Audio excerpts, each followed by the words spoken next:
បន្ទាប់តទៅនេះសូមលោកអ្នកស្ដាប់នៅបទសម្ភាសន៍របស់លោកកឹមសុខជាមួយនឹងអ្នកសារព័ត៌មានក្នុងស្រុកដែលមានលំនាំដូចតទៅ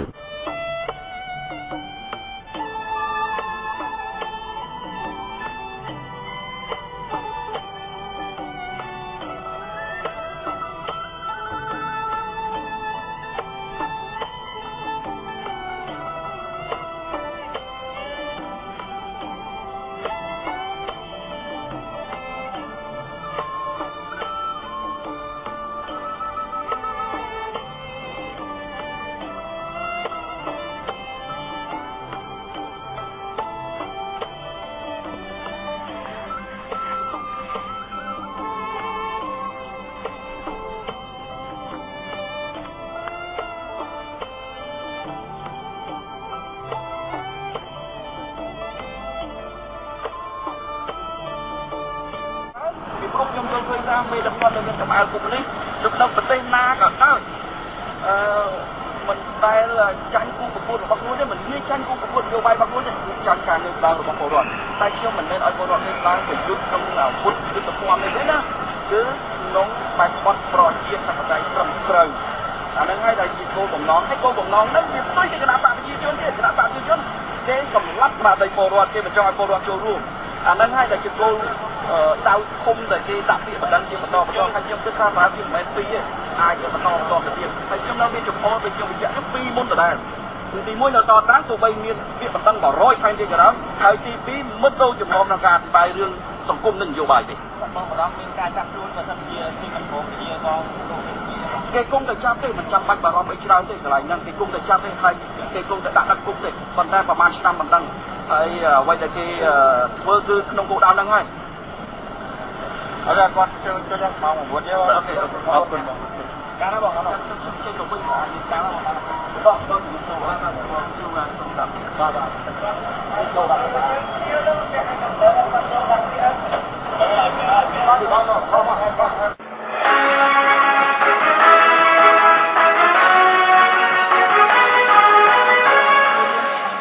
ខ្ញុំបាទអ៊ូចលនៃបដិវត្តការឈូកសូមជម្រាបសួរបងប្អូនជនរួមជាតិដែលស្ដាប់វិទ្យុបដិវត្តការឈូកទាំងក្នុងស្រុកទាំងក្រៅស្រុកនៅក្នុងស្រុកតុលាការសាលាអូតូ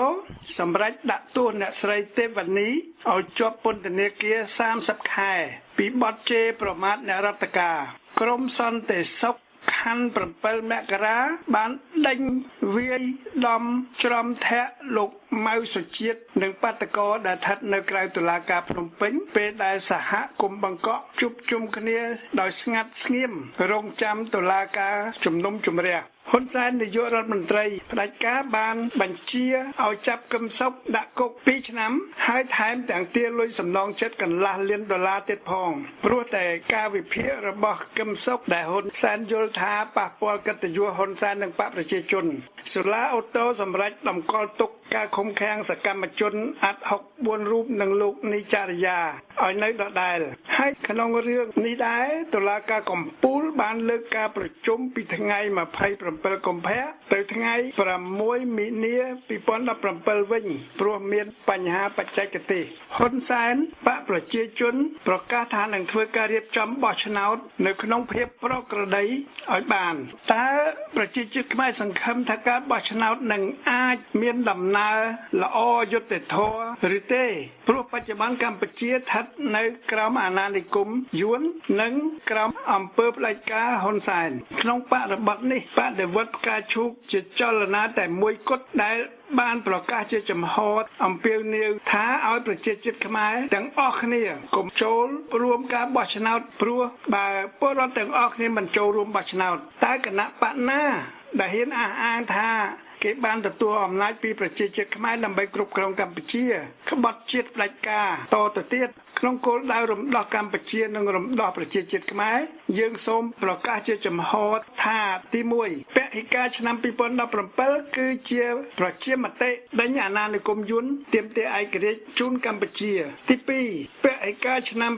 2018គឺជាប្រជាមតិទាមទារសិទ្ធិសេរីភាពលទ្ធិប្រជាធិបតេយ្យជូនប្រជាជាតិខ្មែរដើម្បីកម្ពុជា ជានិងប្រជាជាតិខ្មែរខ្លាយជាអ្នកឈ្នះក្នុងសម័យបោះឆ្នោតទាំងពីរខាងលើនេះទាំងហ៊ុនសែនទាំងពួកត្រពងកំពុងនាំគ្នាធ្វើយុទ្ធនាការរិះគន់សហរដ្ឋអាមេរិកតាមការបង្គាប់បញ្ជាពីយួនចិនព្រោះបច្ចុប្បន្នសារព័ត៌មាននានា BBC New York Times Los Angeles Times Politico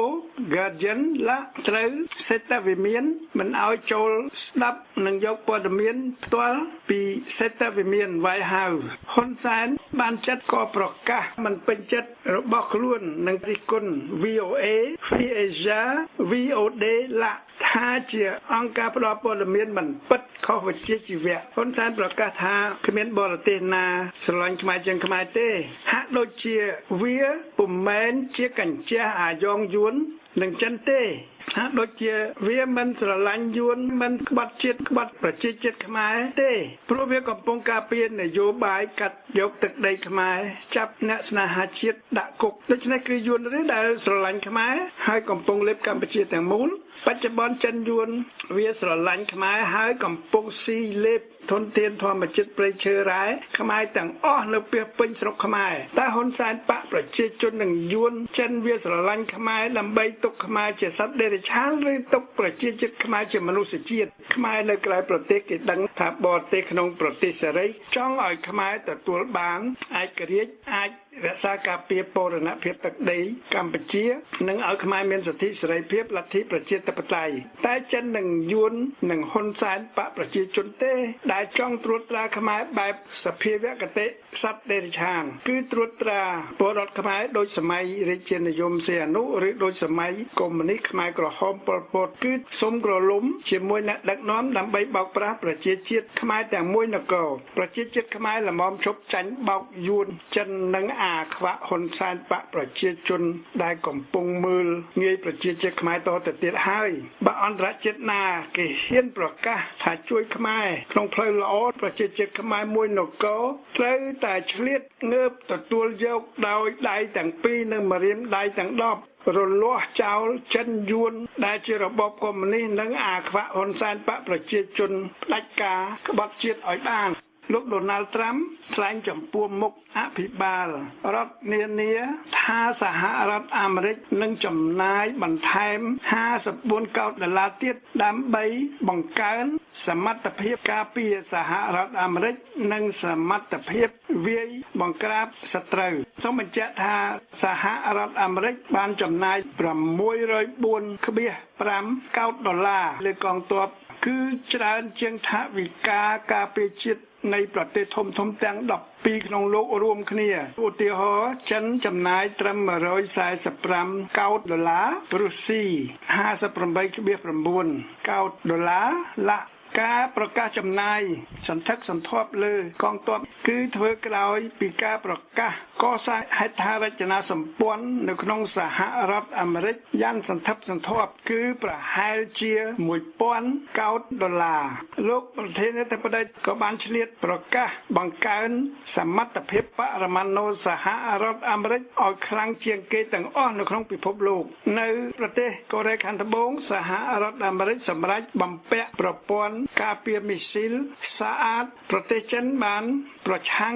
នឹងការបំពាក់ប្រព័ន្ធសពាវុធនេះវៀតណាមនិងចិនបានចុះសម្រុងគ្នារួបរวมគ្នាឡើងវិញទោះជាចិនបានបង្កើតកោះសព្វនិមិត្តនៅក្នុងសមុទ្រចិនខាងត្បូងគឺម្ដុំប្រជុំកោះ Spratly និង Paracel ក៏ដោយក្នុងផ្នែកអន្តោប្រវេសន៍នយោបាយថ្មីរបស់សហរដ្ឋអាមេរិកគឺជ្រើសរើសយកជនអន្តោប្រវេសន៍តាមសមត្ថភាពក្នុងគោលបំណងការពារការងារជនជាតិអាមេរិកក្នុងនយោបាយពន្ធដារថ្មី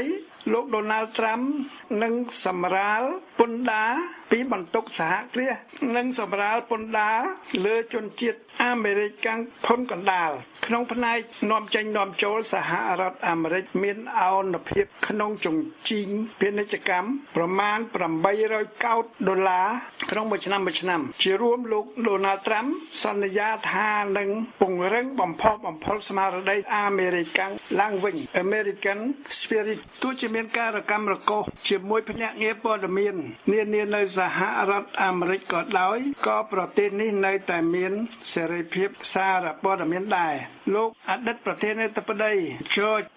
W Bush ដែលនៅក្នុងបកសាធារណរដ្ឋដោយលោក Donald Trump ដែរប្រកាសថាបើគ្មានអង្គការសារព័ត៌មានសេរីទេនោះសហរដ្ឋអាមេរិកនឹងគ្មានលទ្ធិប្រជាធិបតេយ្យដែរនៅកម្ពុជាហ៊ុនសែននិងគ្រួសារបកពួកម៉ាហ្វយ៉ាក្តោបក្តាប់សារព័ត៌មានទាំងអស់ដើម្បីបោកប្រាស់បំភាន់មតិជាតិដើម្បីក្តោបក្តាប់អំណាចផ្ដាច់ការឲ្យបានយូរអង្វែងនៅកម្ពុជាប្រជាជាតិខ្មែរអាចស្គាល់ការពិតច្រើនណាស់តាមរយៈសារព័ត៌មាននៅបរទេសតែហ៊ុនសែនបែរជាស្រែកថាគ្មានបរទេសណាស្រឡាញ់ខ្មែរជាងខ្មែរស្រឡាញ់ខ្មែរទេតើហ៊ុនសែនបកប្រជាជនវាស្រឡាញ់កម្ពុជានិងប្រជាជាតិខ្មែរមែនឬអីបើវាស្រឡាញ់ហើយទុកប្រជាជាតិខ្មែរជាសត្វដេរឆានឬក៏ទុកជាមនុស្សជាតិហេតុអ្វីបានជាពួកវាចាប់អ្នកស្នេហាជាតិប្រឆាំងនយោបាយវាដែលបំរើយួនយកទៅដាក់គុកហេតុអ្វីក៏ពួកវាតុលាការវាកងកម្លាំងទ័ពវាធ្វើការបង្ក្រាបចាប់ប្រជាជាតិខ្មែរដែលរងគ្រោះទៅដាក់ពន្ធនាគារដោយអ្នកស្រីទេពវណ្ណីឬសកម្មជនសង្គមស៊ីវិលឬអ្នកវិភាគស្រឡាញ់ជាតិស្រឡាញ់យុត្តិធម៌នៅក្នុងបរិបទដេរឆានបែបនេះបដិវត្តផ្កាឈូកនឹងត្រូវតែកើតមានគឺផ្ទុះនៅកម្ពុជាជាដាច់ខាត់ព្រោះជាច្បាប់ធម្មជាតិឬជាដំណើរការធម្មតាត្រឹមត្រូវនៃកម្ពុជានិងប្រជាជាតិខ្មែរ Chassé le naturel et le naturel revient au galop មានន័យថាប្រជាជាតិខ្មែរជាមនុស្សជាតិគេត្រូវការសិទ្ធិសេរីភាពពីហ៊ុនសែននិងទាមទារយកសិទ្ធិសេរីភាពមកវិញហ៊ុនសែនអាចស្លាប់ដូចសត្វដេរឆានបើហ៊ុនសែនមិនហ៊ានចុះចេញនៅក្នុងវិចារណញ្ញាណទេព្រោះនៅក្នុងលោកមនុស្សបាត់នេះពុំអាចស្ថិតនៅក្នុងអំណាចយូរលង់នោះឡើយដោយប្រជាជាតិខ្មែរជាមនុស្សជាតិដូច្នេះប្រជាជាតិខ្មែរនឹងត្រូវទទួលសេរីភាពពីរបបហ៊ុនសែនបកប្រជាជននេះជាដាច់ខាតទោះជាតាមវិធីណាឬប្រការណាមួយក៏ដោយហេតុអ្វីបានជាបដិវត្តការឈូកត្រូវតែផ្ទុះនៅកម្ពុជាព្រោះទី1បបហេតុនៃការផ្ទុះបដិវត្តការជូកកាន់តែរីករាលដាលធំទៅជ្រៅទៅទី2អ្នករងគ្រោះទាំងផ្លូវកាយទាំងផ្លូវចិត្តក្នុងរបបសប្តាហ៍ថ្ងៃកាន់តែកើនច្រើនឡើងឥតឈប់ឈរគឺអ្នករងគ្រោះនេះឯងដែលត្រូវតែដុតភ្លើងបដិវត្តឲ្យឆេះតាមច្បាប់ធម្មជាតិនិងជាមនុស្សជាតិទើបគេនាំគ្នាងើបធ្វើបដិវត្តផ្កាឈូកដើម្បីពន្លត់ភ្លើងបដិវត្តនេះគឺគេត្រូវនាំគ្នាដោះស្រាយឬពន្លត់បបហេតុនិងបំបត្តិប្រភពភ្លើងបដិវត្តនេះឲ្យអស់ទើបសង្គមកម្ពុជានឹងអាចទទួលភាពស្ងប់ស្ងាត់សន្តិសុខសន្តិភាពឡើងវិញនិងរីកដុះដាលលូតលាស់ដោយព្រៃឈើនិងរុក្ខជាតិក្រោយពេលភ្លៀងធ្លាក់ដែលពន្លត់អគិភ័យបន្ទាប់ពីមានការឆេះភ្លើងព្រៃនេះអ្វីជាបុព្វហេតុឬប្រភពដែលនាំឲ្យផ្ទុះបដិវត្តការឈូកបដិវត្តការឈូកសូមលើកយកបុព្វហេតុ10យ៉ាងមកលាតត្រដាងនៅពេលនេះទី1វត្តមានអាណានិគមយួនហាណូយនៅកម្ពុជាក្នុងមហិច្ឆតាលេបទឹកដីកម្ពុជាដែលមានទាំងទាហានយួនទាំងនិគមជនយួនគ្រប់ទិសទីដើម្បីលេបទឹកដីផងដើម្បីក្តោបក្តាប់សេដ្ឋកិច្ចកម្ពុជាផងទោះជានៅសហរដ្ឋអាមេរិកក៏លោកត្រាំប្រឆាំងទប់ទល់ការឈ្លានពានសេដ្ឋកិច្ចពីក្រៅប្រទេសដែរដែលគេហៅថា protectionist economic ឬនយោបាយការពារសេដ្ឋកិច្ចផ្ទាល់របស់គេដើម្បីបម្រើប្រយោជន៍សហរដ្ឋអាមេរិកនិងការពារការងារនៃជនជាតិអាមេរិកាំងនៅកម្ពុជាយើងឃើញការជ្រៀតជ្រែកពីសំណាក់ចិនយួនយ៉ាងច្បាស់ក្រឡែតដែលនាំឲ្យបាត់បង់អធិបតេយ្យភាពកម្ពុជាបាត់បង់ទឹកដីខ្មែរបាត់បង់សិទ្ធិសេរីភាពនៃប្រជាជាតិខ្មែរតើហេតុអ្វីបានជាអាខ្វាក់ហ៊ុនសែនជំលឺហ៊ានប្រមានមិនឲ្យបរទេសដោយសហរដ្ឋអាមេរិកចូលមកជ្រៀតជ្រែកក្នុងរឿងខ្មែរបើសិនជាអន្តរាគមន៍ណាមួយពីអន្តរជាតិធ្វើឡើងដើម្បីរំដោះប្រជាជាតិខ្មែរពីកណ្ដាប់ដៃអាខ្វាក់ហ៊ុនសែននិងពីអាណានិគមយួនតើខ្មែរណាដែលមិនដឹងថាអាខ្វាក់ហ៊ុនសែនបកប្រជាជនជាកញ្ចក់ចិនយួនទី2អំពើផ្ដាច់ការហ៊ុនសែននិងបកប្រជាជនតាមការសង្កេតនៃអ្នកស្រាវជ្រាវនៅសាកលវិទ្យាល័យមួយក្នុងប្រទេសអូស្ត្រាលីគឺលោក Lee Morgan Besser ជនជាតិអូស្ត្រាលីបានបង្ហាញថានៅកម្ពុជាបុគ្គលហ៊ុនសែនបច្ចុប្បន្នកំពុងក្តោបក្តាប់អំណាចផ្ដាច់ការម្នាក់ឯងពុំ មែនបកប្រជាជនទាំងមូលនោះទេព្រោះគឺហ៊ុនសែនដែលជាអ្នកផ្ដល់យុទ្ធសាស្ត្រផ្កាយឲ្យទៅហ៊ានប៉ូលីសនគរបាលកងរាជអាវុធហត្ថកងអង្គរៈអ្នករដ្ឋការទាំងអស់គឺហ៊ុនសែនដែលតែងតាំងកូនចៅនិងគ្រួសារខ្លួនក្នុងស្ថាប័នទ័ពស្ថាប័នរដ្ឋសម្រាប់ការពារអំណាចវាលោក Lee Morgan Besser មើលឃើញថាជនផ្ដាច់ការដោយហ៊ុនសែនបែបនេះត្រូវតែស្លាប់ក្នុងប្រការណាមួយដូចខាងក្រោមឬត្រូវគេសម្លាប់នៅក្នុងបកពួកវាឬសម្លាប់ដោយអ្នកប្រឆាំងឬត្រូវប្រជាជាតិទាំងមូលបញ្ចូលគុកឬត្រូវបង្ខំចិត្តនិរទេសទៅក្រៅប្រទេសពំនោះជនផ្ដាច់ការក្នុងរបបយោធានិយមខ្លះនោះឡើយដែលត្រូវគេទម្លាក់ដួលរំលំតែប៉ុណ្ណោះសុកអេសានផៃស៊ីប៉ែខំការពារចៅវាយវាថាអាខ្វាក់ហ៊ុនសែនពុំមែនជាជនផ្ដាច់ការទេវាជាអ្នកដឹកនាំកម្ពុជាមែនវាជាអ្នកដឹកនាំកម្ពុជាក្នុងអំណាចផ្ដាច់ការដើម្បីបម្រើយន្តននីយកម្មលើកម្ពុជាឲ្យបានសម្រេចទី3របបរាជានិយមស៊ីប៉ែគឺជារបបអត្តតថនិយមឥតប្រយោជន៍ថោកទាបសម្រាប់សម្លាប់ប្រទេសកម្ពុជានិងប្រជាជាតិខ្មែរព្រោះវៀតណាមចិនហ៊ុនសែនបកប្រជាជនអាចត្រួតត្រាកម្ពុជាលើប្រជាជាតិខ្មែរបានដោយស្រួលក៏ព្រោះតែរាជានិយមទី2ទីងងនេះឯងព្រោះស្ដេចសីហមុនីគ្មានវិចារណញ្ញាណជាមនុស្សជាតិគោរពរដ្ឋធម្មនុញ្ញបច្ចុប្បន្ននេះទេស្ដេចនេះពុំជាទីពំនឹងរបស់ប្រជាជាតិខ្មែរទេទោះជាមានរដ្ឋធម្មនុញ្ញផ្ដល់បុព្វសិទ្ធិឲ្យស្ដេចសីហមុនីក៏ដោយពុំអាចបម្រើលទ្ធិប្រជាធិបតេយ្យទេគឺជារបបកញ្ជះយួនចិននិងបរទេសជាពិសេសបរទេសដែលអាចចូលមកយកកម្ពុជាធ្វើជាឈ្នន់នៃរបបហ៊ុនសែនបកប្រជាជនឃើញច្បាស់ប៉ុណ្ណឹងហើយក៏នៅតែមានក្រុមសក្តិភូមិជាខ្មែរខ្លះនៅនឹកយល់សពស្រមៃឃើញរាជានិយមក្នុងសតវត្សទី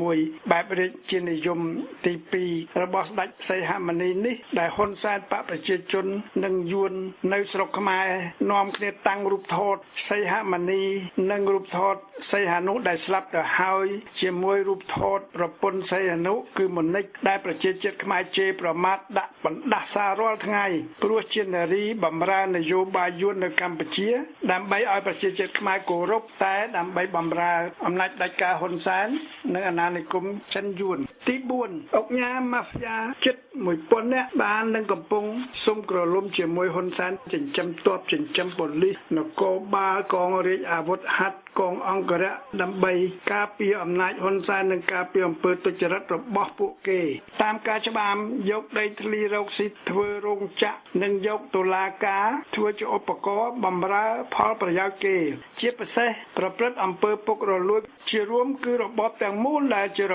បបបម្រើម៉ាហ្វីយ៉ាបដិវត្តផ្កាឈូកប្រលំរបបនេះបានគឺព្រោះរបបម៉ាហ្វីយ៉ានេះគ្រប់គ្រងដោយអុកញ៉ាជិត 1000 នាក់ជាមួយទាហានផ្កាយចៅផ្កាយក្រពើជាង 2000 នាក់បម្រើប្រយោជន៍យួនហាណូយក្រោមអំណាចផ្ដាច់ការហ៊ុនសែនបកប្រជាជនហើយការប្រលំរបបនេះពុំមែនដើម្បីបម្រើបុគ្គលផ្ដាច់ការណាមួយទៀតឡើយគឺដើម្បីបម្រើប្រជាជាតិខ្មែរទាំងមូលក្នុងលទ្ធិប្រជាធិបតេយ្យគោរពការពារសិទ្ធិសេរីភាពការពារមាតុភូមិកម្ពុជាទី5កងទ័ពកងកម្លាំងនានាគ្រប់គ្រងដោយឧត្តមសេនីយ៍ផ្កាយក្រពើផ្កាយចៅគឺជាក្រុមអក្រិតជនគ្រប់គ្រងដោយកូនចៅគ្រួសារនិងមិត្តភ័ក្តិហ៊ុនសែនដែលទាំងអស់គ្នាឡើងបនស័កកាន់កាប់ក្រសួងមន្ទីរនានាព្រោះគេមានខ្នងគឺហ៊ុនសែនបកប្រជាជនហ៊ុនសែនវាបង្ហោះថាទោះជាវាចាញ់ឆ្នោតក៏ក្រុមអ្នកប្រឆាំងកំអាលសបាយមុនថាអាចយកអំណាចពីវាបានព្រោះបច្ចុប្បន្នវាមានទ័ពនៅក្នុងដៃរបស់វាគឺកងទ័ពកងកម្លាំងនានាទាំងនេះហើយដែលគ្រប់គ្រងដោយក្រុមអុកញ៉ាម៉ាហ្វីយ៉ាចិញ្ចឹមកងកម្លាំងនៅកម្ពុជាដែលធ្វើឲ្យទាបាញ់ប្រកាសថានឹងពុំអនុញ្ញាតឲ្យមានបដិវត្តកើតមានបានឡើយគេនឹងបង្ក្រាបប្រជាជាតិខ្មែរតាមគ្រប់មធ្យោបាយតាមគ្រប់ករណីទោះជាក្នុងតម្លៃណាក៏ដោយឲ្យទាល់តែបានតែទង្វើបង្ក្រាបបែបនេះឬដែលជាគោលដៅនិងឧត្តមគតិនៃកងទ័ពនិងកងកម្លាំងនានាក្នុងប្រទេសនីមួយៗតើសន្តិភាពក្នុងប្រទេសដើម្បីការពារយន្តននីយកម្មឬដើម្បីការពារអំណាចផ្ដាច់ការអំពើពុករលួយនៃបកពួកហ៊ុនសែនឬដើម្បីបង្ក្រាបចាប់ចងប្រជាជាតិខ្មែរ ស្លូតត្រង់ស្នេហាជាតិដោយតុលាការអាយ៉ងឬទី6មន្ត្រីដែលបានបនស័កដោយហ៊ុនសែនត្រូវតែស៊ីឈ្នួលក្បត់ជាតិប្រព្រឹត្តអំពើពុករលួយបន្តហើយបម្រើហ៊ុនសែនដើម្បីបម្រើម៉ាហ្វ្យានិងពង្រឹងអាណានិគមយួនតើទង្វើបែបនេះក្នុងគោលដៅខាងលើឬដែលជាបាញ់ហ៊ុនសែនថានឹងបង្ក្រាបបដិវត្តន៍ការឈប់មិនឲ្យងើបឬបំរាស់បានពលគឺជារបបដែលបង្ក្រាបសេរីភាពកម្មករសកម្មជនសង្គមស៊ីវិលបកនយោបាយប្រឆាំងហ៊ុនសែនទាបាញ់វាពុំអាចទប់ឬបង្ក្រាបការផ្ទុះបដិវត្តន៍បែបនេះទេអាខ្វាក់ហ៊ុនសែននឹងទាបាញ់ត្រូវតែខ្ទាតប៉ើងពីអំណាចដោយក្របឆ្នាំងពេលទឹកពុះក្តៅខ្លាំងព្រោះទឹកពុះក្តៅខ្លាំងនេះឯងដែលធាក់គម្របបំពើងចេញពីឆ្នាំងបានយ៉ាងស្រួលទឹកក្តៅពុះគឺកម្លាំងប្រជាជាតិខ្មែរបើមានបរទេសដោយសហរដ្ឋអាមេរិកអឺរ៉ុបឡាក់គេជួយគ្រប់គ្រងប្រជាជាតិខ្មែរទាំងមួយនគរត្រូវឆ្លៀតឱកាសងើបដេញអាណានិគមដេញអាខ្វាក់ហ៊ុនសែនបកប្រជាជនឲ្យចេញពីអំណាចឲ្យបានត្រូវជ្រើសរើសយកមហាអំណាចដែលការពារសិទ្ធិសេរីភាពប្រជាជាតិខ្មែរជាមនុស្សជាតិកុំជ្រើសរើសយកមហាអំណាចកុម្មុយនីសចិនយួនមកធ្វើជាចវាយចម្រាញ់យកធនធានធម្មជាតិខ្មែរបោកប្រាស់ប្រជាជាតិខ្មែរដើម្បីចម្រាញ់ប្រវាញ់យកសេដ្ឋកិច្ចពីកម្ពុជានោះឡើយទី7ទាហានយួននិងថ្នាក់ដឹកនាំយួនខ្លែងខ្លួនជាទាហានខ្មែររដ្ឋការខ្មែរហើយត្រួតត្រាលើក្បាលខ្មែរក្នុងរដ្ឋការខ្មែរលើទ័ពខ្មែរលើប៉ូលីសនគរបាលកងរាជអាវុធហត្ថដើម្បីបម្រើការពារសន្តិសុខនិគមជនយួននៅគ្រប់ខេត្តនិងនៅលើដីសម្បត្តិដែលហ៊ុនសែនប្រគល់ឲ្យយួននៅលើទន្លេសាបតាមដងទន្លេមេគង្គនិងគ្រប់ទីក្រុងនេះហើយជាមរតកក្រុមអាក្បត់ជាតិហ៊ុនសែនជាស៊ីមហេងសំរិនដែលរឹងក្បាលបន្តបម្រើអាណានិគមយួនគឺពង្រឹងយួននុបនីយកម្មនៅកម្ពុជាទាំងលើភូមិសាស្ត្រទាំងវត្តមានប្រជាជាតិយួនទី8និគមជនយួននិងទាហានយួនហាណូយរស់ជាស៊ីវិលនៅកម្ពុជាគឺរស់ស្រួលជាងជនជាតិខ្មែរជាទូទៅខ្លះរំលោភលើសិទ្ធិប្រជាជាតិខ្មែរលួចការងារក្តោបក្តាប់ការងារសំណង់របរជំនួញរបរនេសាទរបរឧស្សាហកម្មខ្លះកាន់កាតអត្តសញ្ញាណជាខ្មែរអាចបោះឆ្នោតឬក្រុមប្រឹក្សាឃុំសង្កាត់ខ្លះធ្វើជាតំណាងរាស្ត្រព្រឹទ្ធសមាជិករដ្ឋមន្ត្រីរដ្ឋលេខាធិការអនុរដ្ឋលេខាធិការប្រធាននាយកដ្ឋានប្រធានការិយាល័យព្រោះពួកវាចេះភាសាខ្មែរស្ទាត់មានថ្នាក់ដឹកនាំខ្មែរដូចហេងសំរិនហ៊ុនសែនហៅ5ហោងជាស៊ីមដេរិឆានអាយ៉ងបំរើវាឥតខ្មាស់អៀននេះយើងពុំទាន់និយាយពីពួកត្រពងថ្នាក់ដឹកនាំខ្មែរដែលពូកែនិយាយដោះសារដើម្បីការពារបម្រើប្រយោជន៍និងនយោបាយយួនតែពួកវាក្បត់ចិត្តខ្មែរស៊ីប្រាក់ខែខ្មែរបម្រើយួនក្នុងអំពើពុករលួយជាផ្លូវការពីចោតប្រជាជាតិខ្មែរថាជាប្រជាជាតិរើសអើងពូជសាសន៍តើអាខ្វាក់ហ៊ុនសែនវាធ្លាប់បានបញ្ចូលប្រជាជាតិខ្មែរឲ្យទៅរស់នៅលើទឹកដីយួនហើយឬនៅបើមានតែប្រមាណពាន់នាក់គឺយួនទេដែលបន្តរើសអើងខ្មែរកម្ពុជាក្រោមដែលជាជនជាតិដើមម្ចាស់ដីម្ចាស់ទឹកតែបែរជារងគ្រោះទទួលការរើសអើងពីពួកវាមកវិញមិនអាចគោរពសាសនារក្សាទំនៀមទម្លាប់ការពាររៀនសូត្រភាសាខ្មែរនិយាយភាសាខ្មែរឡាទី9អ្វីដែលមាតុភូមិកម្ពុជាកំពុងបាត់បង់កម្ពុជាកំពុងបាត់បង់បូរណភាពទឹកដីនិងឯករាជ្យភាពព្រោះហ៊ុនសែនវាបង្ក្រាបខ្មែរស្នេហាជាតិដាក់គុកព្រោះពួកគេប្រឆាំងក្នុងការកាត់ដីឬគូសព្រំប្រទល់កម្ពុជាឲ្យវៀតណាមចំណេញដូច្នេះគឺកម្ពុជាដែលបាត់បង់ដីព្រំប្រទល់បាត់ដែនទឹកបាត់កោះត្រឡក់តាមគំនូសគូសព្រំដែនថ្មីដោយយកមាត្រដ្ឋាន1លើ50ភាគពាន់ចំនួនមាត្រដ្ឋាន1លើ100ភាគពាន់បើបរទេសមហាអំណាចណាមួយហ៊ានជួយកម្ពុជាឲ្យបានទទួលបូរណភាពទឹកដីមកវិញហើយអាចរក្សាព្រំប្រទល់បាននិងរក្សាកោះទាំង64មកវិញប្រជាជាតិខ្មែរត្រូវតែហ៊ានឆ្លៀតងើបអរគុណធ្វើបដិវត្តគ្រប់គ្រងទាមទារអ្វីៗដែលខ្មែរកំពុងបាត់ទៅលើយួនឲ្យបានជាដាច់ខាតនេះហើយជាភាពសាមគ្គីរវាងខ្មែរនិងខ្មែរទី10អ្វីដែលប្រជាជាតិខ្មែរកំពុងបាត់បង់គឺសិទ្ធិសេរីភាពនិងលទ្ធិប្រជាធិបតេយ្យជាពលរដ្ឋនិងជាមនុស្សជាតិ ព្រោះថ្នាក់ដឹកនាំក្រុមដេរឆានគ្មានសិលធម៌ហ៊ុនសែនបកប្រជាជនបានធ្វើប្រជាជាតិខ្មែរថោកទាបបាត់បង់កិត្តិយសជាមនុស្សព្រោះវាហ៊ានជិះជាន់ប្រជាជាតិខ្មែរនិងចាប់ប្រជាជាតិខ្មែរនានាដោយកឹមសុខទេពវណ្ណីសកម្មជនអាត់65នាក់លោកអ៊ុំសំអានលោកហុងសុខួរលាក់និងអ្នកទស្សមនសិកាជិត30នាក់ទៀតដាក់គុកព្រោះតុលាការជាអាយ៉ងរបស់ហ៊ុនសែនហើយក្រុមហ៊ុនសែនវាប្រើពួកញៀនអាភៀនដើម្បីវាយដំចំធាក់ប្រជាជាតិខ្មែរដែលងើបតវ៉ាពួកវានៅមុខតុលាការឬនៅមុខមន្ទីរពាក់ព័ន្ធហ៊ុនសែនបកប្រជាជនវាប្រកាសថាវានឹងការពាររបៀបរៀបរយឲ្យបានហើយគម្រាមបង្ក្រាបគំតិចការងើបទាមទារឯករាជ្យកម្ពុជាពីហាណូយនិងទាមទារសិទ្ធិសេរីភាពនៃប្រជាជាតិខ្មែរដូច្នេះបើមហាអំណាចសេរីណាដូចជាសហរដ្ឋអាមេរិកអឺរ៉ុបមានលទ្ធភាពជួយប្រជាជាតិខ្មែរឲ្យមានសេរីភាពបដិវត្តការជួបសំអំពាវនាវឲ្យប្រជាជាតិខ្មែរឆ្លៀតងើបរួបរวมសាមគ្គីទាំងអស់គ្នាស្វាគមន៍ក្នុងអហិង្សាដេញក្រុមអាខ្វាក់ក្បត់ជាតិផ្ដាច់ការហ៊ុនសែនបកប្រជាជននិងបរទេសចិនយួនឲ្យចេញពីអំណាចចេញពីចក្រពត្តិសេដ្ឋកិច្ចនៅកម្ពុជាជាដាច់ខាតគឺដើម្បីកម្ពុជានិងប្រជាជាតិខ្មែរទាំងអស់គ្នាមិនមែនដើម្បីបម្រើបុគ្គលណាមួយទេបើគេធ្វើបានដោយមានការបង្ហូរឈាមនោះគឺជាមហាជោគជ័យដ៏ត្រចះត្រចង់ព្រោះប្រជាជាតិខ្មែរទាំងមូលបាននឹងកំពុងបាត់បង់ទ្រព្យសម្បត្តិជាផ្ទះសម្បែងជាដីធ្លីជាការងារក្រោមការរំលោភនៃអាជ្ញាធរដេរឆានជាកងកម្លាំងអាវុធដែលជន់ឈ្លីនិងត្រួតត្រាលើច្បាប់ជាតិតុលាការព្រហ្មទណ្ឌអន្តរជាតិ ICC បានទទួលបណ្ដឹងពីបទប្រឆាំងមនុស្សជាតិគឺការច្បាមយកដីធ្លីពីប្រជាពលរដ្ឋខ្មែរជិត1លាននាក់ឲ្យគេរងគ្រោះខ្វះទីជម្រកការបង្កើតច្បាប់ព្រៃនានាសម្រាប់បម្រើក្រុមវាតាមប្រព័ន្ធសភា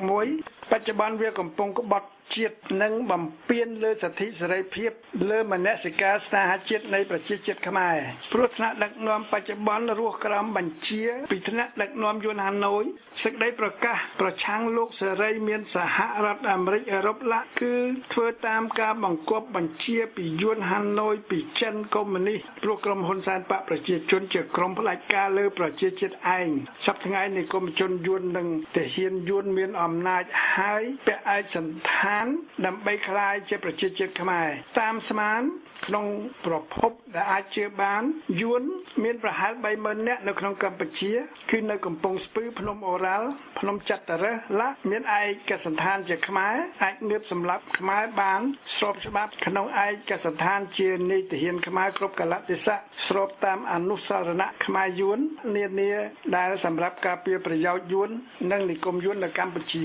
ដូច្នេះប្រជាជាតិខ្មែរត្រូវតែងើបពន្លត់ភ្លើងសង្គមដែលកំពុងឆេះនេះតាមយុទ្ធវិធីនៃបដិវត្តការឈូកដោយប្រភពនៃបដិវត្តមាន10ដូច្នេះវិធីប្រយុទ្ធនៃបដិវត្តការឈូកក៏មាន10ដែរដូចខាងក្រោមនេះយុទ្ធវិធីនេះគឺដើម្បីកសាងសាមគ្គីភាពរវាងខ្មែរនិងខ្មែរជាមួយបរទេសជាមហាអំណាចណាដែលជាប្រទេសសេរីពុំមែនជាកុម្មុយនីសព្រោះដើម្បីការពារឯករាជ្យនៃកម្ពុជានិងសិទ្ធិសេរីភាពនៃប្រជាជាតិខ្មែរដោយប្រជាជាតិជាមួយប្រជាជាតិដើម្បីប្រជាជាតិខ្មែរដើម្បីដឹកនាំបដិវត្តការឈូកឲ្យបានសម្រេចជោគជ័យយើងនឹងមានគណៈកម្មការចំពោះកិច្ច10ដើម្បីពន្លត់ភ្លើងសង្គមនីមួយៗក្រោមការដឹកនាំនៃក្រុមប្រឹក្សាជាតិអន្តរកាលទី1គណៈកម្មការសច្ចភាពនិងផ្សះផ្សាជាតិដើម្បីរកដំណោះស្រាយសង្គមស្របតាមនីតិរដ្ឋនិងស្មារតីនៃប្រជាជាតិខ្មែរដើម្បីដេញហ៊ុនសែនបកពួកគ្រួសារឲ្យចេញពីទេសភាពនយោបាយ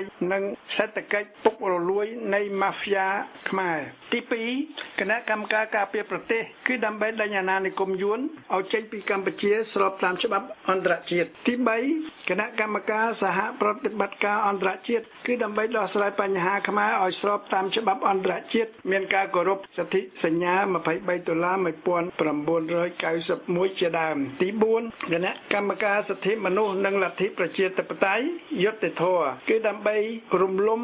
និងដេញរបបផ្ដាច់ការបកប្រជាជននិងរបបប្រជានិយមទី2ដែលបច្ចុប្បន្នកំពុងប្រើតុលាការចាប់ប្រជាជាតិខ្មែរដាក់ពន្ធនាគារសាច់តែក្បាលចិត្តក្នុងនីតិរដ្ឋភាពហើយដើម្បីដេញអុកញ៉ា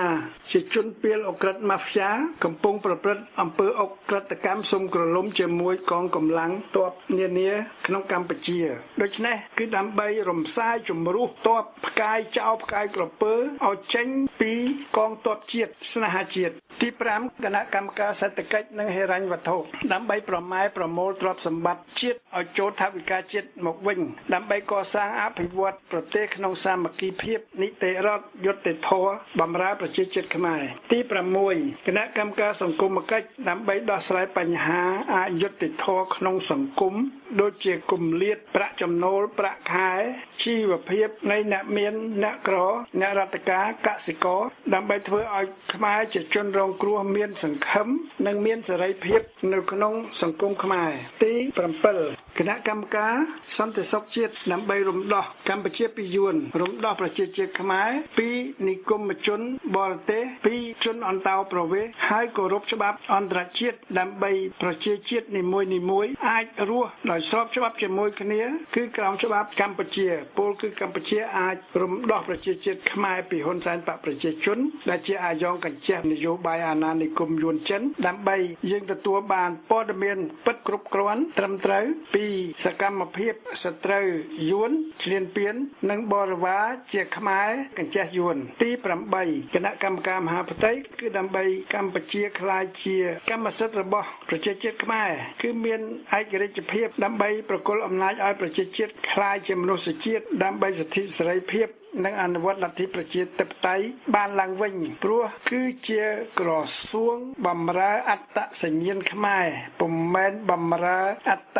សញ្ញាណបរទេសឬបម្រើយន្តបនីយកម្មដោយបច្ចុប្បន្ននេះឡើយទី9គណៈកម្មការអប់រំវប្បធម៌និងយុវជនដើម្បីកសាងប្រទេសនិងអនាគតកម្ពុជានៅក្នុងគ្រប់វិស័យទី10គណៈកម្មការសិទ្ធិមនុស្សនិងនីតិរដ្ឋតាមការចាក់គ្រឹះសង្គមជាមូលដ្ឋានច្បាប់ឈលលើសិទ្ធិមនុស្សដើម្បីបម្រើប្រជាជាតិខ្មែរជាពលរដ្ឋជាមនុស្សជាតិក្នុងគោលដៅបដិវត្តការឈូកដែលប្រជាជាតិខ្មែរត្រូវតែការពារឲ្យបានព្រោះជាគោលដៅដើម្បីបំបត្តិនិងរំលំរបបដេរឆានបច្ចុប្បន្នតាក់តែងនិងបង្កើតរបបមនុស្សជាតិឲ្យរឹងមាំក្នុងនិរន្តរភាពនេះហើយជាគោលដៅនិងយុទ្ធវិធីនៃបដិវត្តការឈូកដែលក្រមប្រឹក្សាជាតិអន្តរកាលបាននិងកំពុងវិភាគតាក់តែងស្រាវជ្រាវជាបន្តបន្ទាប់ហើយសម្របសម្រួលតាមការវិវត្តសង្គមជាតិនិងសង្គមអន្តរជាតិក្នុងគោលដៅលើកកម្ពុជាដាក់លើផ្លូវល្អគឺផ្លូវអភិវឌ្ឍសេដ្ឋកិច្ចក្នុងយុត្តិធម៌មានចីរភាពផ្លូវអភិវឌ្ឍសង្គមគិច្ចរបស់មនុស្សជាតិផ្លូវអភិវឌ្ឍនយោបាយនិងលទ្ធិប្រជាធិបតេយ្យផ្លូវអភិវឌ្ឍកម្ពុជាក្នុងរបបសេរីពហុបកដែលគោរពនីតិរដ្ឋដោយប្រទេសសេរីរាក្នុងពិភពលោកស្របតាមកិច្ចព្រមព្រៀងប៉ារីថ្ងៃ23ដុល្លារ1991មុននឹងបញ្ចប់បដិវត្តការឈូកសូមអញ្ជើញប្រជាជាតិខ្មែរត្រងត្រាប់ហើយត្រេះរិះលើទលហីកខ្លះដែលហ៊ុនសែនបកប្រជាជនកញ្ចេះអាណានិគមយួនបាននឹងកំពុងនិយាយប្រកាសបន្លាចគំរាមប្រជាជាតិខ្មែរទី1សូមត្រៀមក្តាមមកជុះទុកឲ្យហើយបើអ្នកឯងចង់រំដោះកម្ពុជាក្រោមបើមិនជួយជោគជួយចែកទេមិនដេចក៏ហ៊ុនសែនយកជើងរាទឹកបំភ័យបន្លាចប្រជាជាតិខ្មែរទី2សូមអ្នកឯងត្រៀមក្តាមមកជុះឲ្យហើយបើអ្នកឯងចង់ផ្ដួលរំលំហ៊ុនសែនដោយបដិវត្តទោះជាធ្វើក្នុងនាម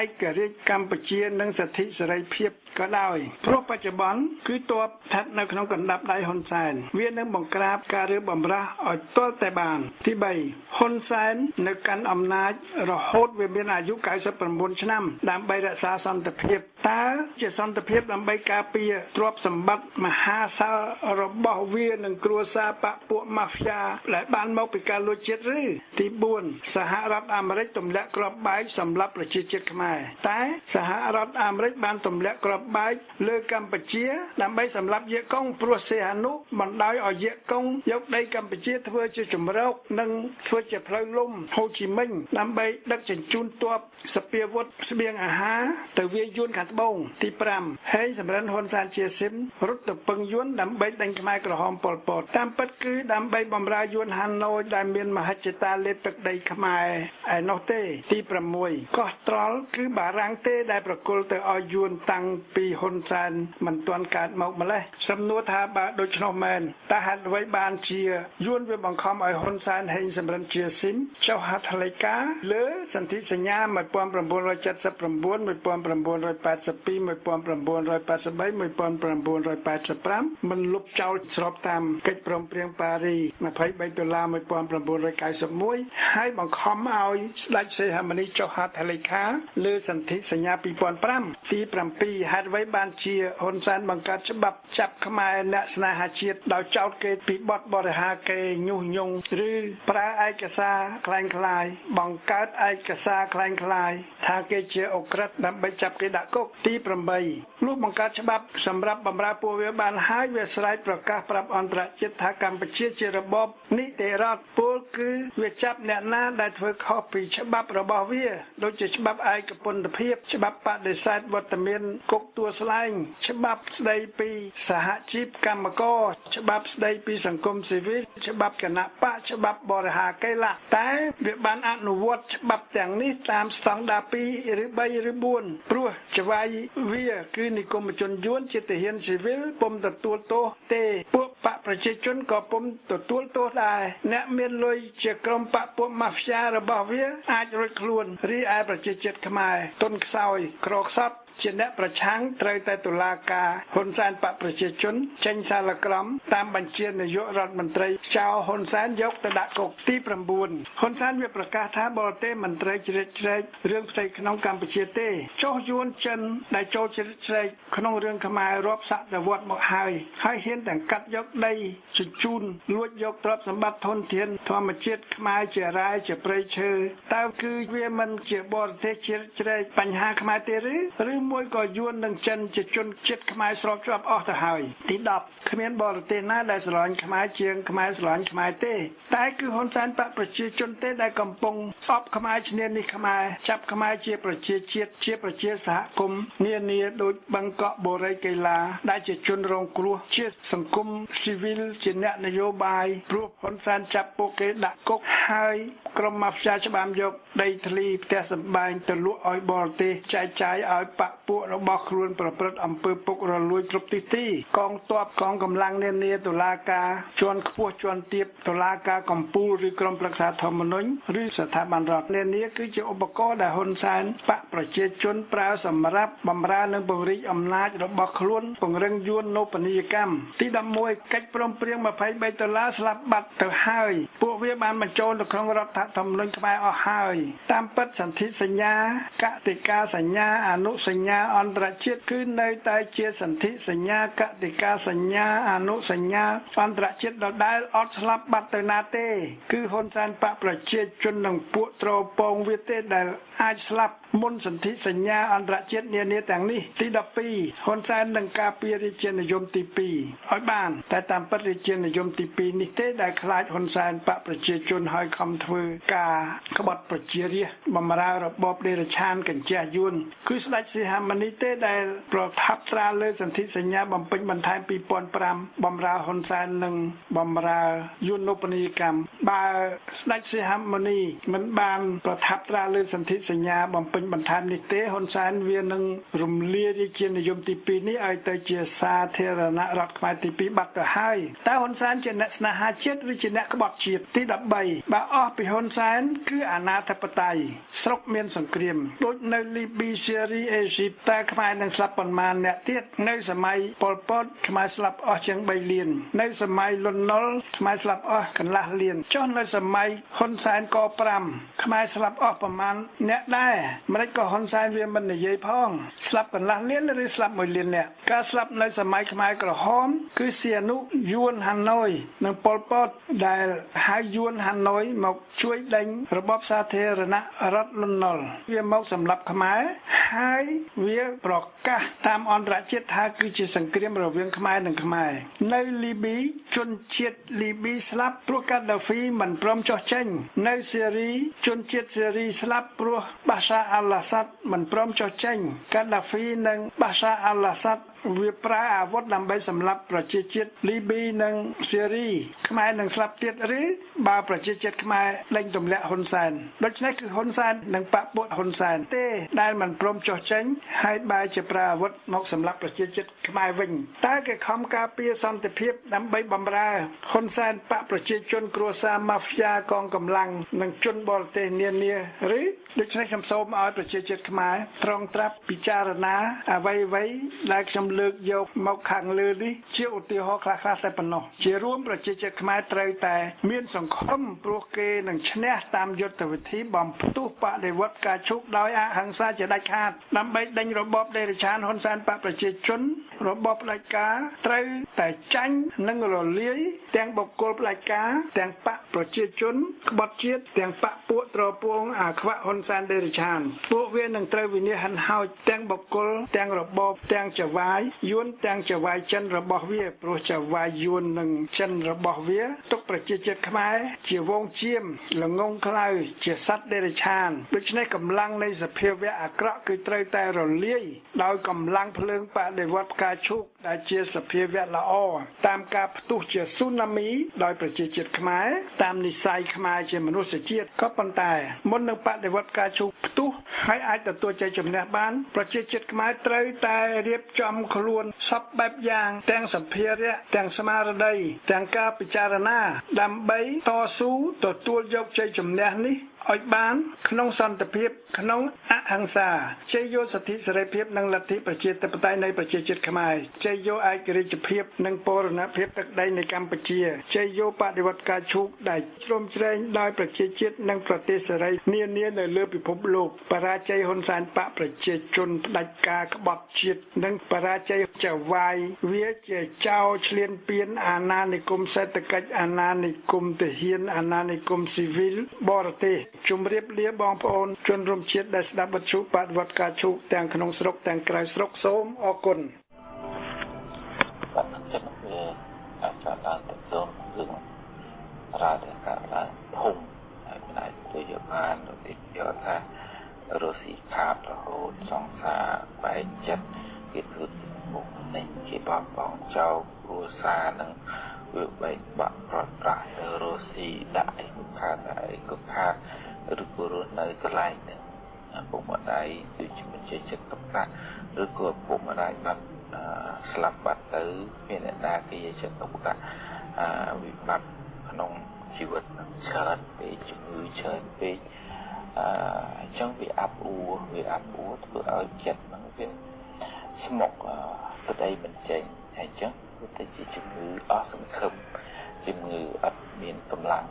ដើម្បីបន្តដំណើរជីវិតទៀតប្រឡែងជីវិតនឹងចោលតុកសិចពិបាកចិត្តលេខខ្វល់តែម្ដងហើយគេលោកបកមិនទៅហើយវាបញ្ហាមួយដែលយើងត្រូវតែកែពីខាងក្នុងមកវិញដំបូងគេប៉ុន្តែអ្នកដែលមានបញ្ហាហ្នឹងត្រូវពិចារណាថាអ្វីដែលយើងគិតហ្នឹងមិនប្រកបថាត្រូវទេតែឆែកជាមួយនឹងអ្នកដទៃជាមួយខ្លួនថាតើការគិតហ្នឹងវាត្រូវអត់ហើយទួយយោបល់អ្នកដទៃអ្នកដែលបិទទ្វារចាក់លើកទៀតអានឹងខុសថាអញ្ចឹងត្រូវបើកទ្វារហើយទៅមើលពិភពលោកខាងក្រៅថាតើគេសម្លឹងមើលទៅពិភពលោកខាងក្រៅហ្នឹងដូចយើងតែអត់ជួនកាលអ្វីដែលយើងគិតហ្នឹងដោយសារយើងស្មុគពីយើងគិតអត់ឆ្ងាយទេអញ្ចឹងស្ដាប់ពីវណ្ណរតីទី1ទី2អេជាបរុសនៅគឺថាទៅទីឲ្យបានស្រួលឲ្យបានគ្រប់គ្រាន់ព្រ គុំស្មុកស្មាយដល់ថាទីដួនឹងយើងទៅវិធីសាស្ត្រធ្វើម៉េចសម្រាប់ឲ្យបានទីមួយទៀតគឺទៅហូបអាហារឲ្យបានសមរម្យរបបអាហាររស់នៅនឹងអ្នកខ្លះស្មុគស្មាញពេកអត់ឃើញបាយទៅជាស្គមស្គាំអញ្ចឹងទៅអ្នកខ្លះទៀតគិតអីចេញគិតពីហូបគិតពីញ៉ាំទៅជាធាត់អញ្ចឹងទៅហើយនឹងរបបនៃការរស់នៅនឹងត្រូវតែឲ្យបានល្អមួយចំណុចទៀតគឺការហាត់ប្រាណវាជួយធ្វើឲ្យបាត់បង់ភាពស្មុគស្មាញនឹងបានខ្លះដែរវាមិនមែនជាថ្នាំជីវ៉ាជំងឺស្មុគស្មាញនឹងដោយចំទេប៉ុន្តែវាអាចជួយធ្វើឲ្យការស្មុគស្មាញនឹងកាត់បន្ថយខ្លះដែរការជួបជាមួយមិត្តភ័ក្តិដែលជិតស្និទ្ធហើយព្រោះយល់និយាយលេងអានឹងក៏អាចជួយកាត់បន្ថយដល់ខ្លះប៉ុន្តែអ្នកខ្លះអាចដើរផ្លូវខុសឧទាហរណ៍ថាពិបាកចិត្តហើយគឺផឹកស្អីញីដើរស្អីផ្ដាស់ហ្នឹងវាអាចបាត់មែនក្នុងរយៈពេលខ្លីប៉ុន្តែវាមិនមែនជាថ្នាំសម្រាប់ព្យាបាលទេវាហាក់ដូចជាថាយើងឈឺជំងឺតបៅមកកន្លែងហើយយើងកាប់យកក្បិតមកកាប់មកកន្លែងទៀតអានេះវាឈឺជាងជំងឺតបៅចាស់នោះវាឈឺតែប៉ុន្តែវាមិនសូវឈឺខ្លាំងណាស់ទេចាហ្នឹងអានឹងដល់ពេលបាត់ស្វឹងបាត់បាយគឺហានឹងពេកទៅវាទៅជាឈឺទាំងពីរអាចឈឺចិត្តរឿងចាស់ផងអាចឈឺថ្មីរឿងរត់ប្រាស់ឬក៏រឿងគ្រោះថ្នាក់ដោយសារថ្មីនេះផងហើយការបង្កើតស្មារតីជានិច្ចកាលក្នុងការអប់រំចិត្តហ្នឹងជារឿងចាំបាច់ណាស់អានសៀវភៅអប់រំចិត្តអានពីជីវិតអ្នកប្រាជ្ញដែលគេប្រកជួបបញ្ហាក្នុងជីវិតហើយគេអាចឆ្លងកាត់រឿងរ៉ាវទាំងអស់ហ្នឹងបានហើយយើងមានស្មារតីឡើងវិញថាជីវិតហ្នឹងវាតែងតែអញ្ចឹងហើយវាមិនមែនតែយើងទេតែជួបបញ្ហាគេគ្រប់គ្នាក៏ជួបដែរប៉ុន្តែគេមានវិធីសាស្ត្រអាចយកឈ្នះរឿងរ៉ាវទាំងអស់ហ្នឹងបានទើបអាចជាមនុស្សជោគជ័យនៅក្នុងជីវិតស្ដាប់ធម៌ក៏អាចជំនួយដើម្បីកាត់បន្ថយភាពស្មុគស្មាញនឹងបានច្រើនដែរពីគ្រូយោបល់ជាមួយនឹងអ្នកដែលមានជំនាញផ្នែកចិត្តសាស្ត្រជាព្រះសង្ឃក្តីជាគ្រូចិត្តសាស្ត្រក្តីគេអាចផ្ដល់យោបល់ពីរបៀបចិត្តជំងឺបាក់ទឹកចឹងដោយសារអត់ចេះចិត្តដល់អត់ចេះចិត្តទៅវានាំឲ្យរវើរវាយច្រើនយើងអត់មានសមត្ថភាពគ្រប់គ្រងការគិតហ្នឹងហើយជាគ្រោះថ្នាក់ដល់យើងជាម្ចាស់ហ្នឹងវិញហើយការធ្វើសមាធិចម្រើនស្មារតីអាចជួយធ្វើឲ្យចិត្តនឹងនៅបានច្រើនដល់យើង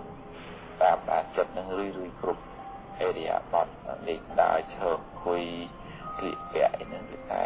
តាមមើលវាថាវាទៅដល់ណាវាគិតនេះគិតនោះឬក៏វាស្ថិតនៅជាមួយនឹងយើងហើយនៅតែមានបញ្ហាច្រើនហ្នឹងដោយសារបដោយចិត្តនឹងស្មុគស្មាញរវើរវាយច្រើនពេកចិត្តនឹងវាអត់នៅក្នុងផ្ទះហ្នឹងឯងវាតែបដូងវាហូបលេះវាអត់ផ្ទះនៅតែដល់អញ្ចឹងវាស្មុគស្មាញហ្នឹងអញ្ចឹងយើងមានស្មារតីមួយទាញវារហូតមកនៅជាមួយយើងហើយមកគិតរឿងមានប្រយោជន៍គិតតាមរឿងណាដែលនាំឲ្យចម្រើនចិត្តអាហ្នឹងគឺអាចជួយយើងបានហើយនឹងការធ្វើសមាធិធ្វើចិត្តឲ្យនឹងឲ្យតម្កល់ទៅលើរឿងអីមួយឲ្យប្រកាសជារឿងនោះមួយដូចថាដកដង្ហើមចេញដង្ហើមចូលអញ្ចឹងចាស់ចិត្តហ្នឹងឲ្យវាចង់ទៅលើដង្ហើមចេញដង្ហើមចូលកុំឲ្យវារត់ទៅស្ដាប់ទៅណាឬក៏យើងចម្រើនមេត្តាអញ្ចឹងសូមឲ្យខ្ញុំបានសុខសូមជំរុញផុតពីទុក្ខអញ្ចឹងហើយហ្នឹងចិត្តហ្នឹងវានៅលើបដោតទៅពីហ្នឹងសូមឲ្យខ្ញុំបានសុខសូមជំរុញផុតពីទុក្ខសូមបានសុខសូមជំរុញផុតពីទុក្ខចិត្តហ្នឹងវានឹងតែនឹងមួយទៅវាអត់រវើរវាយហើយអានោះវាត្រូវការពេលវេលាការតាំងចិត្តតស៊ូព្យាយាមទៅអាចរក្សាចិត្តបានល្អហើយវិធីអប់រំចម្រើនស្មារតីនេះមិនចាំបាច់ទាល់តែអ្នកដែលមានបាត់ហើយបាក់ទឹកចិត្តហើយបានមកប្រឹងប្រែងធ្វើនេះយើងសាមញ្ញហ្នឹងធ្វើការពារវិជាការចាក់សវៈសាងការពារកុំឲ្យកើតជំងឺចាស់អពិតច្រើន trong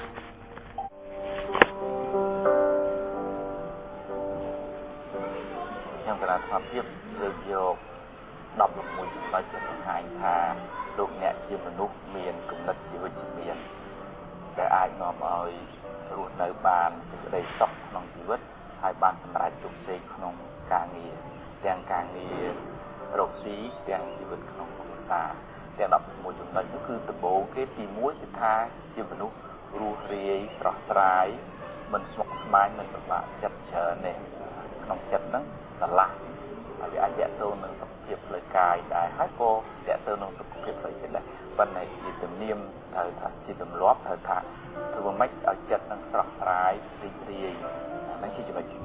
cho nên chỉ phí khi mình lúc miền phần khâm bờ tôi tham miền bánh hà lầm bà ấy phần nào có đói phần tết thử nông chật nâng cực thà miền bánh há cung từng miền lời đặc rải nâng miền phần khâm nông chật nâng chỉ là cả cho nên chỉ bấy mơ thà bánh hà tại cả lãng không chỉ vật nâng nhiều cả để ai áp dụng vật khuôn ái để bán chấm ra riêng muôn mình khai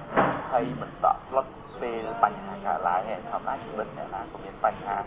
chỉ vật rồi thì tu tiên thọ bật đá có miếng bánh hà chỉ vật chỉ sót có miếng bánh hà đá vấn đề bánh hà nó dương kết thà vị chiều cả muối chỉ cầm chỉ thả muối áp dụng vật mặt việc khuôn dưới ở bán khăn chỉ muôn cho nên chỉ muốn cái tha riêng lấy rương na này cả lon phật hai rương bà chặt rương ở khó rương mộc mai này cả lon phật hai nữa vô về từ bỏ cháu thùng pram đây còn cả cài về vô một hạt vịt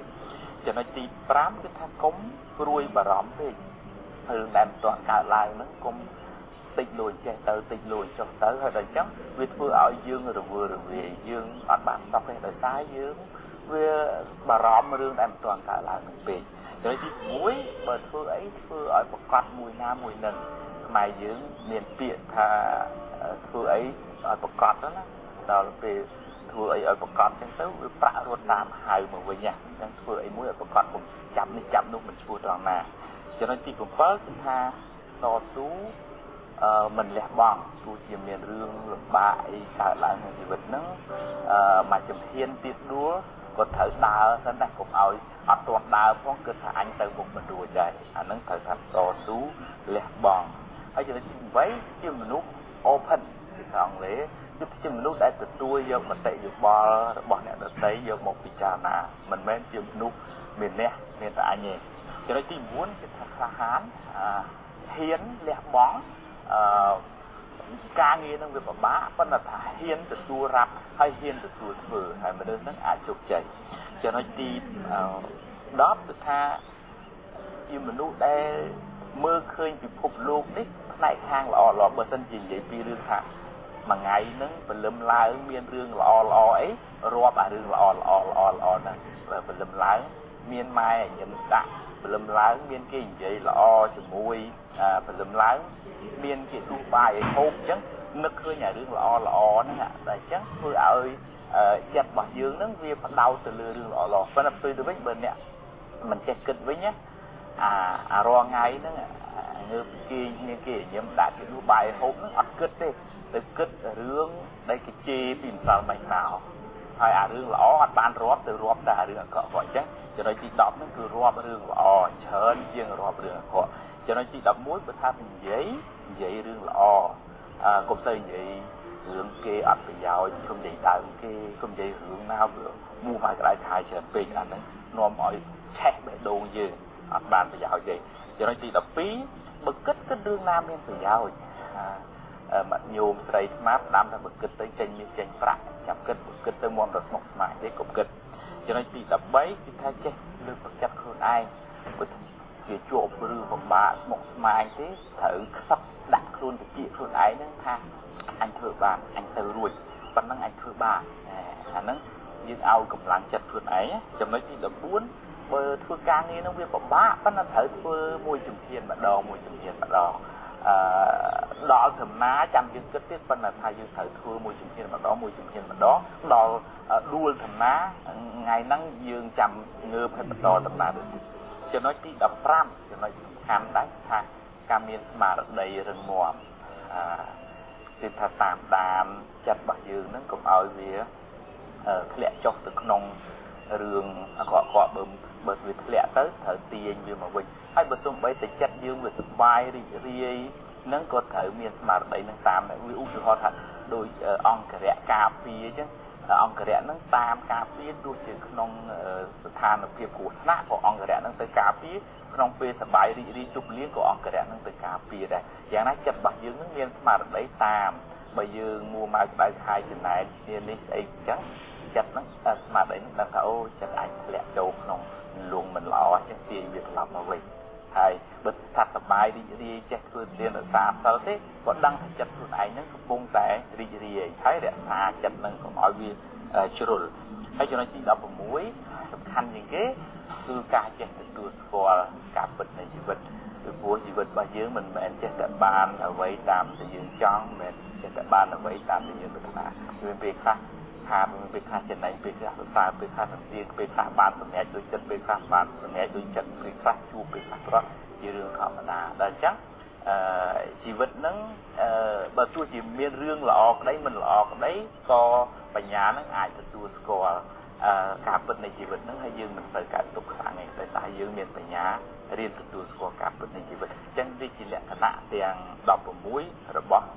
មនុស្សដែលមានគំនិតជីវិតជំនាញដែលអាចធ្វើឲ្យជីវិតហ្នឹងស្រស់ស្រាយហើយនឹងអាចជោគជ័យក្នុងជីវិតមានសេចក្តីសុខទាំងក្នុងក្រុមគ្រួសារទាំងក្នុងសង្គមទាំងក្នុងការងារអរគុណច្រើន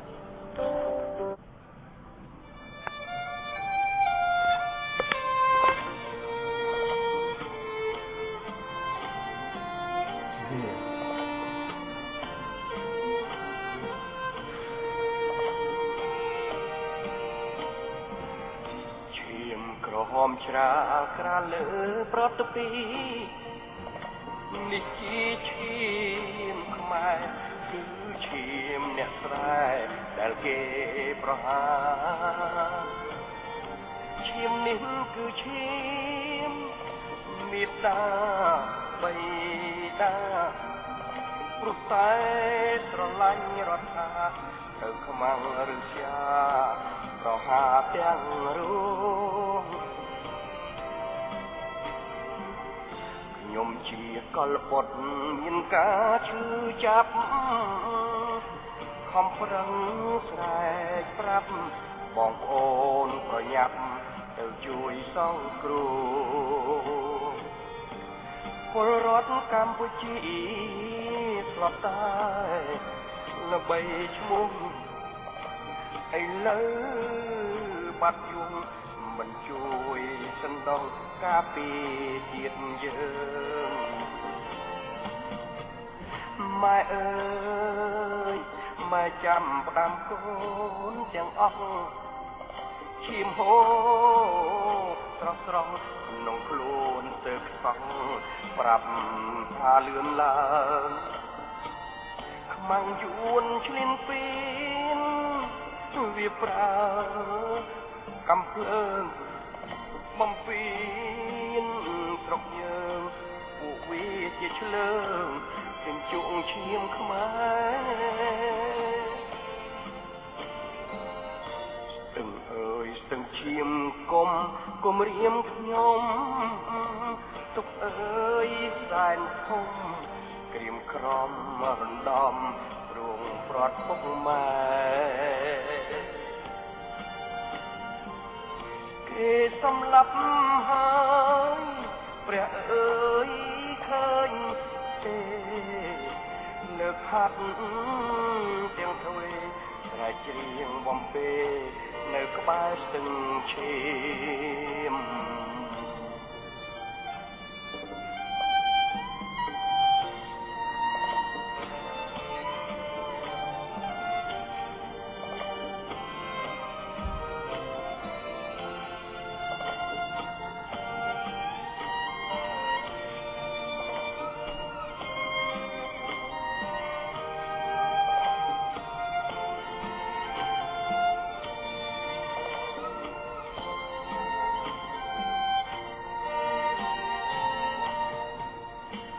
ម៉ែអើយម៉ែចាំដាំកូនទាំងអស់ឈាមហូរស្រស់ស្រស់ខ ក្នុងខ្លួនទឹកសងប្រាប់ថាលឿនឡើយខ្មាំងយួនឆ្លៀនពីនវាប្រើកំភ្លើងបំពេញស្រុកយើងពួកវាជាឆ្លើងជុកឈាមខ្មែរ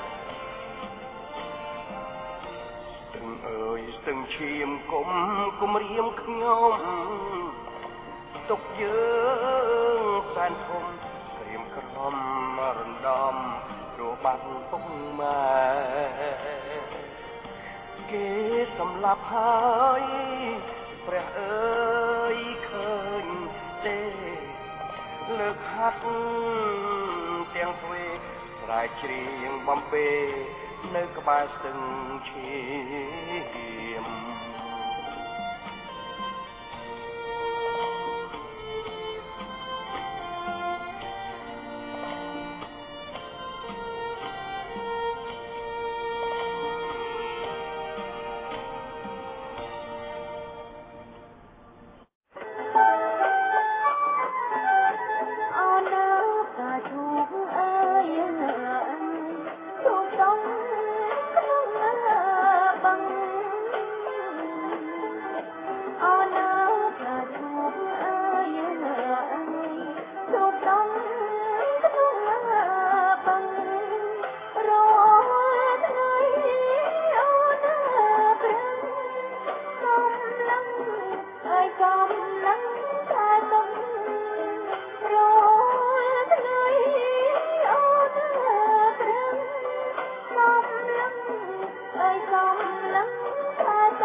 កម្មវិធីផ្សាយរបស់វិទ្យុបដិវត្តផ្កាឈូក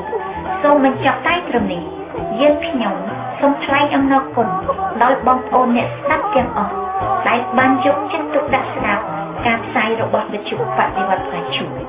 និងសូមជូនពរដល់បងប្អូនឲ្យមានសុខភាពល្អនិងប្រាជ្ញាវាងវៃជាប់ក្នុងខ្លួនជានិច្ច